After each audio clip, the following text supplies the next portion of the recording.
ശക്തമായ മഴയെ തുടർന്ന് കോഴിക്കോട് ആനക്കമ്പയിൽ താൽക്കാലിക ചപ്പാത്തിൽ വെള്ളം കയറി ഗതാഗതം തടസ്സപ്പെട്ടു. തുരങ്കപാത നിർമ്മാണ സ്ഥലത്തേക്കുള്ള റോഡാണ് ഇത്.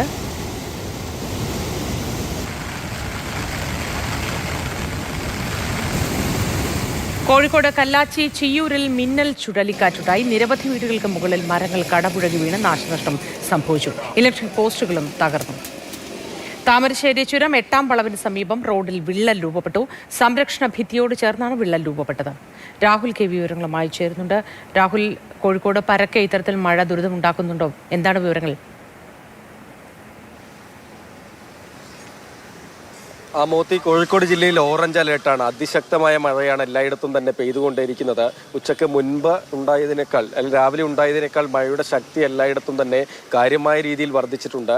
പ്രധാനമായും ഇപ്പോൾ ഉണ്ടായിട്ടുള്ള സംഭവ വികാസങ്ങൾ എന്നത് ആനക്കമ്പയിൽ മുത്തപ്പൻ പുഴയിൽ താൽക്കാലിക ചപ്പാത്തിൽ മുകളിൽ വെള്ളം കയറി എന്നുള്ളതാണ്. ആ റോഡിൻ്റെ പ്രത്യേകത എന്നത് നമ്മൾ ഈ തുരങ്കപാത നിർമ്മാണ മേഖലയിലേക്ക് പോകുന്ന റോഡാണ്. പ്രദേശത്തേക്കുള്ള ഗതാഗതം പൂർണ്ണമായും തന്നെ തടസ്സപ്പെട്ടു നിൽക്കുന്നതാണ്. അതായത് ഈ തുരങ്കപാത ആരംഭിക്കുന്നതിന് തൊട്ട് മുൻപായി ഒരു വലിയ പാലം നിർമ്മിക്കേണ്ടതായുണ്ട് അപ്രോച്ചിൽ. അവിടെ ഈ പാലത്തിൻ്റെ നിർമ്മാണ പ്രവൃത്തികൾക്ക് വേണ്ടിയാണ് ഈ താൽക്കാലിക ചപ്പാത്ത് നിർമ്മിക്കുകയും ചെയ്തത്. നേരത്തെ തന്നെ ശക്തമായ മഴ പെയ്ത സമയത്ത് 2-ലധികം തവണ താൽക്കാലിക ചപ്പാത്ത് ഒഴുകിപ്പോയതാണ്. വീണ്ടും നിർമ്മിച്ചു. ഇന്നിപ്പോൾ രാവിലെ മുതൽ തന്നെ പെയ്യുന്ന അതിശക്തമായ മഴയിൽ ഈ ചപ്പാത്തിന് മുകളിൽ വെള്ളം കയറി ഗതാഗതം പൂർണ്ണമായും തന്നെ തടസ്സപ്പെട്ടു നിൽക്കുന്ന അവസ്ഥയാണ്. ഇരുഭാഗത്തുമായ ആളുകൾ അങ്ങോട്ടും ഇങ്ങോട്ടും പോകാൻ കഴിയാതെ അവിടെ പെട്ടുപോയ ഒരു സാഹചര്യം കൂടിയാണ്. കോഴിക്കോട് ജില്ലയിൽ പ്രത്യേകിച്ചും ഏറ്റവും കൂടുതൽ മഴ ലഭിച്ചിട്ടുള്ളത്, അളവിൽ ലഭിച്ചിട്ടുള്ളത് ആനക്കമ്പയിൽ ഉൾപ്പെടുന്ന ആ മേഖലയിൽ തന്നെയാണ്.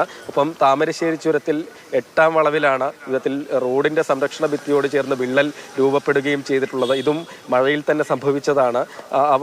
ഈ മേഖലയിലൂടെയുള്ള ഗതാഗതം എന്നത് ഒറ്റ വരിയായി നിയന്ത്രിക്കുകയും ചെയ്തിട്ടുണ്ട്. പോലീസും അതുപോലെ ചുരം സംരക്ഷണ സമിതിയുടെ സന്നദ്ധ പ്രവർത്തകരും ഒക്കെ തന്നെ സ്ഥലത്തെത്തിയാണ് ഗതാഗത നിയന്ത്രണം ഏർപ്പെടുത്തുകയും ചെയ്തിട്ടുള്ളത്. ഒപ്പം തന്നെ കോഴിക്കോട് കല്ലാച്ചി ചിയ്യൂരിലുണ്ടായ മിന്നൽ ചുഴലിക്കാറ്റിലും വലിയ രീതിയിൽ തന്നെ ഉള്ള നാശനഷ്ടമാണ് ഉണ്ടായത്.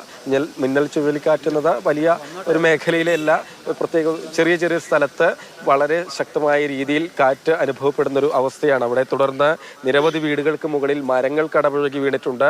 ഇലക്ട്രിക് പോസ്റ്റുകൾ തകർന്നതിനെ തുടർന്ന് വൈദ്യുത ബന്ധം തടസ്സപ്പെട്ട് നിൽക്കുന്ന അവസ്ഥയാണ്. ഒപ്പം തന്നെ വീട്ടുമുറ്റത്ത് നിർത്തിയിട്ട് ഒരു ബൈക്കിന് മുകളിലേക്ക് കൂടി മരം വീണ് ആ ബൈക്കിനും കാര്യമായ കേടുപാട് സംഭവിക്കുകയും ചെയ്തിട്ടുണ്ട്. എന്തായാലും ജില്ലയിൽ ശക്തമായ മഴയാണ് എല്ലായിടത്തും തന്നെ പെയ്തുകൊണ്ടേയിരിക്കുന്നത്. ഇപ്പോൾ ഈ കോഴിക്കോട് നഗരത്തിൽ ഒരു അതിശക്തമായ മഴ പെയ്ത് തോർന്നു നിൽക്കുന്ന അവസ്ഥയാണ്. അതായത് നഗരമേഖലയിലേക്ക് വന്നാൽ തുടർച്ചയായി മഴയില്ലെങ്കിലും ഒറ്റപ്പെട്ട ശക്തമായ കനത്ത മഴയാണ് ലഭിക്കുന്നത്.